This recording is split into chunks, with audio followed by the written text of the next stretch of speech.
14 मई को इंतखाबात नहीं होंगे। कौन सरप्राइज देगा, ये बात तो अभी तय होनी है कि सुप्रीम कोर्ट के इस फैसले पर अमल नहीं हो। वो बंद गली में है। चीफ जस्टिस पाकिस्तान उमर अताब बंदियाल साहब, अभी सुप्रीम कोर्ट के अंदर तनाज़ा हल नहीं हुआ है, ये लड़ाई तय नहीं हुई है, ये लड़ाई बढ़ गई है। एजाजुल एहसन ने तो बहुत आग के दरिया दूर करने हैं। एमरजेंसी वो आखिरी वाइल्ड कार्ड होगा जो हुकूमत खेलेगी। सागदार साहब जा रहे हैं, कभी तो वाशिंगटन, एक दफ़ा IMF का पैकेज लेकर फाइनेंशियल इमरजेंसी लगाई जाएगी। मुझे नहीं लगता ये तनाज़ा हल हो जाएगा। शहबाज शरीफ तैयार हैं कि अगर उन्हें तौहीन अदालत में सजा देना चाहती है ये अदलिया। अस्सलाम वालेकुम, मुझे कहते हैं सोबिया अशरफ और आप देख रहे हैं प्रोग्राम अंदर की बात मुजम्मिल सोहरवर्दी के साथ।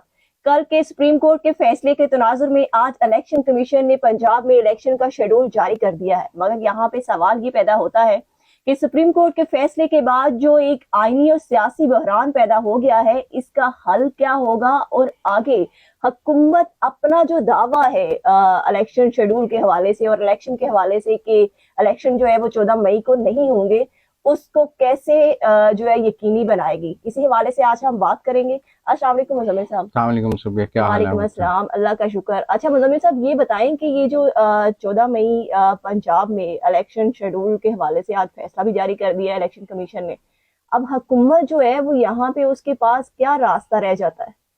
अपील करेगी, क्या करेगी? देखें, एक बात तो तय है कि 14 मई को इंतखाबात नहीं होंगे। ये वैसे ही है जैसे जब 30 अप्रैल का शेड्यूल आया था तो सब कह रहे थे अब स्केड्यूल आ गया, अब तो इंतखाबात 30 अप्रैल को हो जाएंगे। कागजात नामजद रखें कि हुकूमत जो है एक नया सरप्राइज दे सकती है। हुकूमत सरप्राइज देगी, वजारत दफा सरप्राइज देगी, वजारत खजाना सरप्राइज देगी, पार्लियामेंट सरप्राइज देगी। कौन सरप्राइज देगा, ये बात तो अभी तय होनी है। लेकिन ये मैं जरूर कह सकता हूँ कि सुप्रीम कोर्ट के इस फैसले पर अमल नहीं होगा।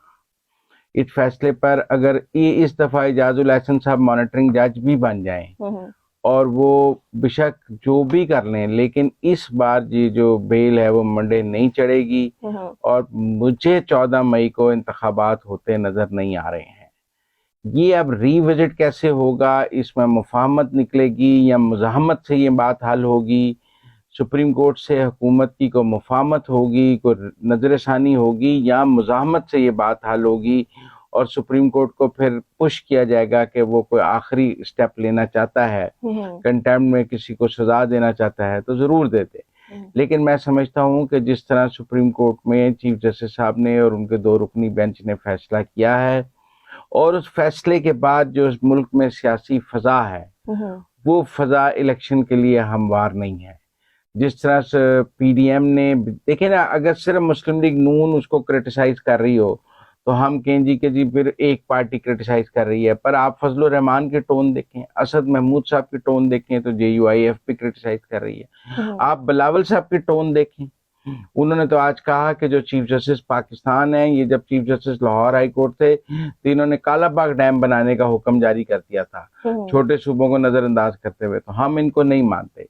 तो सवाल ये है कि आप पीपल्स पार्टी को देख लें, नून को देख लें, JUI को देख लें, दीगर इत्तेहादियों को देख लें, सब ही इस वक्त यकजुबान है अदलिया के खिलाफ। अब इसमें अदलिया के पास, चीफ जस्टिस के पास क्या ऑप्शंस हैं?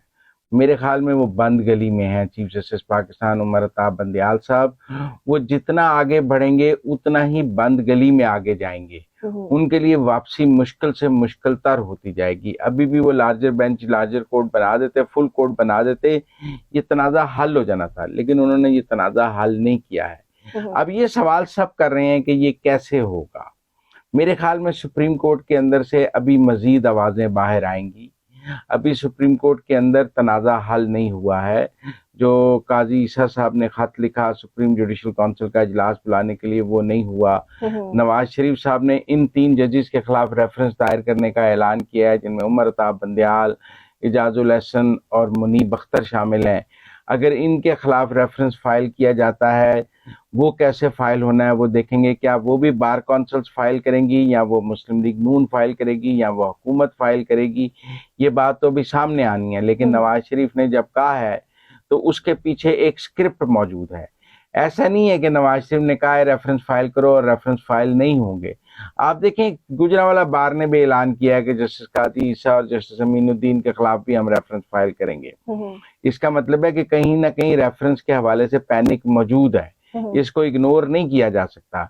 लिहाजा अगर उमर अताब बंदयाल साहब के, एजाजुल एहसन साहब के और मुनीब अख्तर साहब के खिलाफ रेफरेंस आता है तो उसमें मज़ाहिर अली नकवी के खिलाफ तो पहले ही रेफरेंस मौजूद है, और अगर काजी ईसा और अमीनुद्दीन के खिलाफ भी रेफरेंस आ जाता है तो फिर सुप्रीम कोर्ट के 6 जजों के खिलाफ सुप्रीम जुडिशल काउंसिल में रेफरेंस आ जाएगा। और जब 6 जजों के खिलाफ वहां पे रेफरेंस मौजूद होगा तो फिर क्या होगा?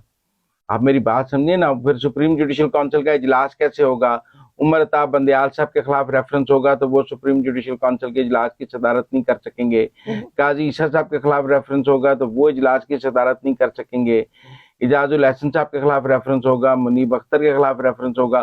फिर क्या सिर्फ जस्टिस सरदार तारिक सुप्रीम जुडिशल काउंसिल के इजलास की सदारत करेंगे और उनके साथ बाकी सीनियर मोस्ट जजेस में कौन आएंगे नीचे? और फिर सुप्रीम जुडिशल काउंसिल की हैयत क्या बन जाएगी जब इन 6 जजेस के खिलाफ रेफरेंस आ जाएगा? तो ये जो लड़ाई है ये मेरे ख्याल में कल कोई तय नहीं हो गई कि हम सब कहें कि जी अब 14 मई का ऐलान हो गया है, लड़ाई तय हो गई है, सुप्रीम कोर्ट ने प्रेशर कुकर के ऊपर ढक्कन रख दिया है, लिहाजा अब वहां से भाप बाहर नहीं आ सकती। मेरे ख्याल में आगे चंद दिनों में मजीद चीजें सामने आएंगी। ये लड़ाई तय नहीं हुई है, ये लड़ाई बढ़ गई है। और आप देख लें कि उसी शाम कैबिनेट ने कहा है कि हम मुस्तरद कर सकते हैं, उसके पीछे कोई स्क्रिप्ट है। मेरा मतलब आप शहबाज शरीफ से ये तवक्को नहीं कर सकते कि वो गीली जगह पे पांव रखेंगे। शहबाज शरीफ तो जहां 100% कामयाबी का यकीन हो वहां भी मोहतात अंदाज में पांव रखते हैं। मतलब उनकी सियासत जरूर मुफाहमत की सियासत है, उस सियासत में मुजाहमत नहीं है, लेकिन मुफाहमत में भी जहां 100% कामयाबी हो वो वहां भी पांव बहुत जो है एहतियात से रखते हैं। तो अगर इस तरफ वो लेके चल रहे हैं, उनकी तकारीर है, तो फिर इसका मतलब है कि एक रोड मैप और एक प्लान मौजूद है। अदलिया ने कुछ सरप्राइज नहीं दिया है हुकूमत को, बल्कि हुकूमत के पास कुछ सरप्राइजेस मौजूद होंगे जो अगले चंद दिनों में हमारे सामने आएंगे। अब वो सरप्राइजेस क्या हैं? पार्लियामेंट के जरिए आने हैं, कोई रेफरेंसेस के जरिए आने हैं, लेकिन वो सरप्राइज अपनी जगह मौजूद है। लेकिन ये लड़ाई इतनी बढ़ जाएगी सुप्रीम कोर्ट के अंदर कि फिर किसी को ये समझ नहीं आएगी कि 14 मई के पे अमल दरामद भी कराना है या नहीं कराना, और फिर इंतखाबात मुलतवी कैसे होंगे ये हम सब देखेंगे। लेकिन मुझे अभी 14 मई को बेशक इलेक्शन कमीशन ने ऐलान कर दिया है, बेशक सुप्रीम कोर्ट ने ऑर्डर दे दिया है, बेशक मॉनिटरिंग जज एजाजुल एहसन साहब को लगा दिया है। एजाजुल एहसन साहब को भी समझ आ गया, जब वो पिछली दफा मॉनिटरिंग जज लगे थे तो एस्टेब्लिशमेंट उनके साथ थी। आज जब वो मॉनिटरिंग जज लगे हैं तो एस्टेब्लिशमेंट उनके साथ नहीं है। तो पहले जब वो मॉनिटरिंग जज थे तो establishment, Faiz, DGI, army chief उनकी पुष्ट पे खड़े थे कि आइए नवाज शरीफ को सजा दें। आज जब वो मॉनिटरिंग जज हैं तो उनकी पुष्ट पे कोई नहीं खड़ा, उमर अताब बंदयाल साहब की, एजाजुल एहसन साहब की। तो लिहाजा ये मॉनिटरिंग जजी और उस मॉनिटरिंग जजी में बड़ा फर्क होगा, और एजाजुल एहसन साहब को भी ये फर्क समझना होगा। ऐसा नहीं है कि अगर इलेक्शन कमीशन ने कोई चीज मांगी है वजारत खजाना और दफा से, वो नहीं आई तो वो अगले दिन जो है सबको जेल में भेज देंगे और वो कहेंगे कि जो नहीं मानता इस दश्त की स्याही में सब ने जो है अपनी जान जोखिम में डाली है। आग के दरिया बहुत हैं जो अबूर करने हैं, और एजाजुल एहसन ने तो बहुत आग के दरिया अबूर करने हैं, उनके लिए काफी मुश्किलात हैं आगे। मुजम्मिल साहब, ये जो 20 अप्रैल को कहा गया है कि 20 अप्रैल को हुकूमत जो है वो फंड जारी करे 21 अरब के, तो मुमकिन डेट भी है ये आर्टिकल 180(4)(3) पर दस्तखत की सदर के। तो अगर सदर साहब जो है, सदर आरिफ अलवी, वो साइन कर देते हैं 20 अप्रैल को, तो फिर इस फैसले की क्या हैसियत रह जाएगी? बड़ा बच्चों वाला सवाल किया आपने। हुकूमत सदर दस्तखत कर देंगे, ये बात तो सोची भी नहीं जा सकती कि सदर दस्तखत कर देंगे। ये तो किसी के वहम गुमान में भी नहीं होना चाहिए कि सदर मुमलिकत दस्तखत कर देंगे।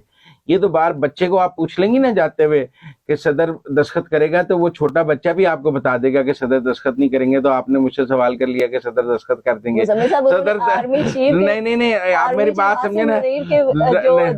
वो आसिम मुनीर का था, वो आसिम मुनीर साहब की समरी और इस कानून में फर्क है। आरिफ अलवी साहब दस्तखत नहीं करेंगे, ये हो सकता है वो इसको सुप्रीम कोर्ट में भेजना चाहें या वापस करें, जो भी करें, मतलब मुझे एक पता है राय तो करवाने वाले करवा लेते हैं नहीं नहीं नहीं नहीं, वो करवाने वाले नहीं करवाएंगे, करवाने वाले नहीं करवाएंगे।